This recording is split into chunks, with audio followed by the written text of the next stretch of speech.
বর্তমান সময় নারীবাদী কিছু চেতনাধারী ব্যক্তি বের হয়েছে যারা ডক্টর ইউনূসের কাছে একটি প্রতিবেদন দাখিল করেছে। যে প্রতিবেদন উল্লেখ করা হয়েছে যে ইসলামী আইনে পুরুষ যদি 2% জমি পায়, নারী পায় অর্ধেক।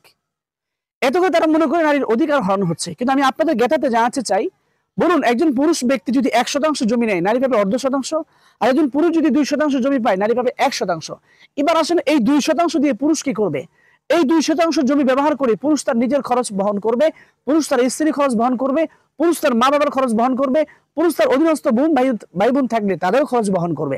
কিন্তু 1% দিয়ে নারী না তার নিজের খরচ বহন করতে হবে, কারণ তার খরচ বহন করবে বিবাহের পূর্বে বাবা কিংবা তার বড় ভাই, বিবাহের পরে তার স্বামী।